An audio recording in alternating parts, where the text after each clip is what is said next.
Yes, it's humbling, but it's also the beginning of true power. Most people are trapped because they live unconsciously. They wake up and repeat yesterday. They feel what they always feel. They do what they've always done.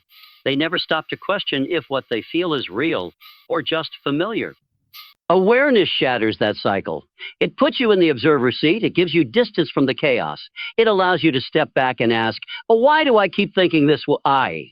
Or where did this belief come from? From, you think this is all I deserve? These questions shake the foundation of the devil's grip.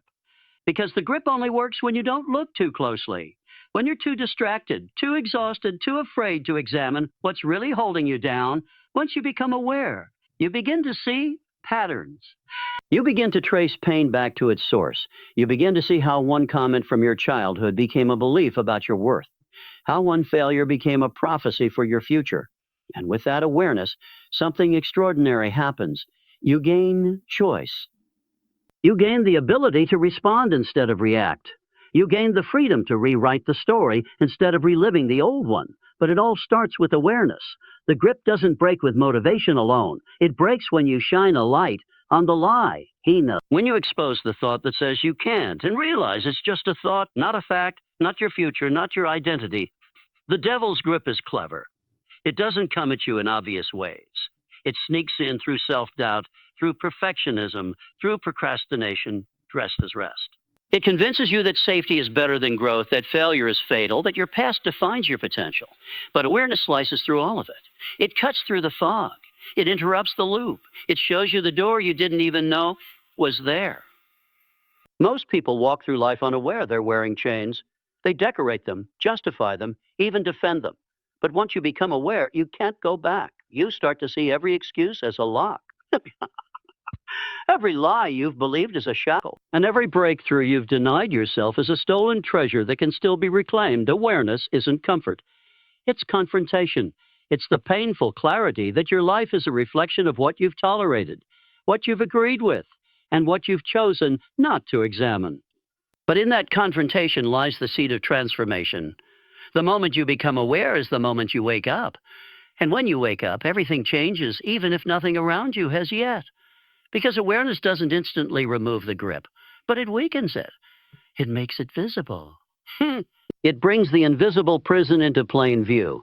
And once you can see it, you can begin to walk out of it. The most dangerous time in any pursuit is not when failure is near, but when hesitation becomes a habit. That pause, that delay, that moment where you say, I'll do it tomorrow, is the very place where dreams are buried. The devil's grip doesn't always shout, doesn't always roar with pain.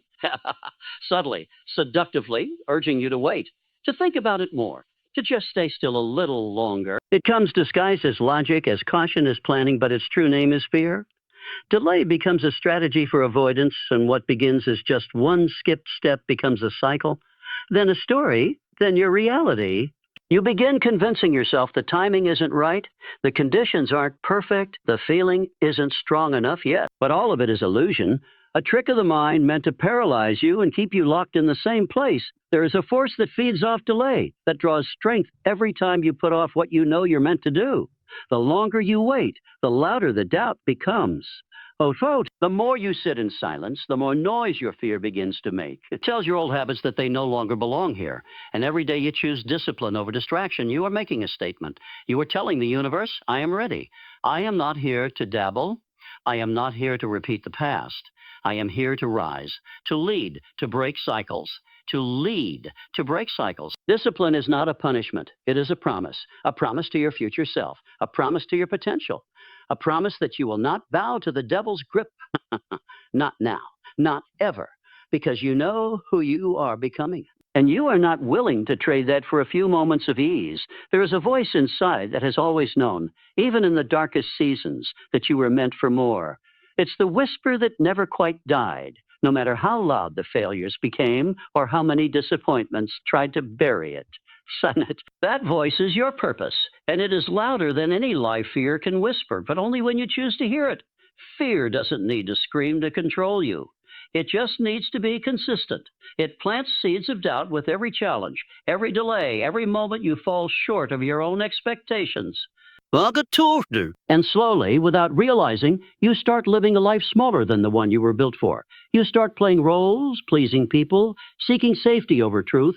Comfort over calling the voice of purpose doesn't operate in the same language as fear. Fear speaks through logic, statistics, history, and survival. Purpose speaks through intuition, through longing, through the fire that never goes out, even when everything around you turns to ash. Purpose doesn't need external validation. It doesn't rely on applause or approval. It is rooted deep in your soul, and the only thing that dims it is your willingness to believe that fear is more trustworthy. Fear is persuasive. It uses your past against you. It plays reruns of every mistake, every rejection, every moment you were overlooked. It doesn't tell you you'll never succeed. It just tries to convince you that it's safer not to try again. It hides under the disguise of being realistic, mature, grounded. But the truth is, purpose doesn't go away just because you try to ignore it. It waits. It watches. It aches. It aches. And when the noise settles, it rises back to the surface. It shows up in the questions you can't stop asking, in the restlessness that never fully leaves, in the dreams that still make your heart race no matter how much time has passed. That is how you know it's real. That is how you know it's yours. Sure, fear can imitate urgency, but it cannot imitate meaning. And once you learn the difference, you stop giving fear the final word. You start recognizing its tactics. You see how it makes everything seem more dangerous than it is, more uncertain than it really feels, more out of reach than it ever was. There are people who will never understand the path you feel called to walk. They will tell you to be careful. They will call your dreams risky, foolish, unrealistic. But what they are really doing is projecting their own fears onto you. They are living under the influence of fear, and anyone who escapes that influence becomes a threat to the system they've accepted as normal. But you weren't born to be normal. You weren't born to be silent about what matters, to be small when you were made to expand, to settle for a life that feels safe but suffocating. You were born to follow that inner voice, that calling that won't let go of you, that drive that feels like breath when you speak it and like suffocation when you suppress it. Purpose has a way of calling you back again and again, even after seasons of silence, even after heartbreak. Even after you've convinced yourself that maybe it wasn't meant for you after all, it will find you in the quiet moments. It will echo through your frustration. It will visit you in the dreams you try to ignore. And when you stop running from it, when you stop making fear your advisor, something powerful begins to happen. You start to feel aligned. It wraps you in guilt over your past, in regret over what could have been, in the fear that you're already too far behind. And the longer you carry that shame, the more you forget your worth. Shame is the quiet killer of potential. It tells you that your mistakes define you. It tells you that your flaws disqualify you. It convinces you that no matter how much progress you make, you will always be that broken version of yourself. But shame lies. It wants you to believe that healing is impossible. That change is out of reach. That redemption is a fairy tale. But you weren't born with shame. It was given to you. And if it was given to you, you can choose to return it. You can refuse to carry what was never yours to begin with.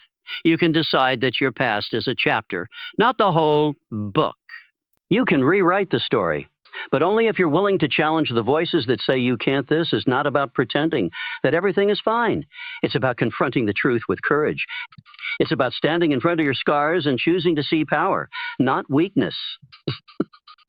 It's about understanding that the battles you fought are not signs of failure, but evidence of strength. You made it through what tried to break you. You survived storms that others didn't even see. And that survival is not something to be ashamed of. It's the proof that your soul is resilient. But survival is not the end. You are not meant to just make it through. You are meant to rise from it, to become more, to grow louder, brighter, bolder. The devil's grip tries to silence this growth by keeping you chained to who you used to be. It wants you to believe that transformation isn't real, that freedom isn't possible, that you're doomed to repeat the same cycles, but that is a lie. You are not a prisoner to your patterns. You are not stuck in a role written for someone else's comfort. You have the power to choose a new path. You have the right to evolve. To evolve, you are allowed to become something different, and you don't need anyone's permission to do it. Your transformation doesn't need to be understood by others. It just needs to be honored by you. You are not your shame. You are not your fears. You are not your lowest moment. You are not defined by what you lost, by who walked away or by the things that didn't work out. You are defined by what you choose now, by what you decide to fight for, by what you believe is still possible. And the moment you start living from that belief, everything shifts. You stop playing the old roles. You stop apologizing for your dreams. You stop hiding in the shadows of your potential. You step forward, not because the fear is gone, but because you are done letting it lead. You realize that the chains holding you back were never locked. They were held in place by the belief that you couldn't move. But now you know better. You know that your voice matters, that your presence matters, that your story has weight. You know that everything you've been through was not just pain, it was preparation, that every scar holds a seed, that every wound taught you something about your fire, and that no matter how long you've been quiet, the moment you choose to rise, the world begins to shift. Because when you step into your truth, you don't just break the devil's grip on your own life, you inspire others to break free from theirs too. Friend,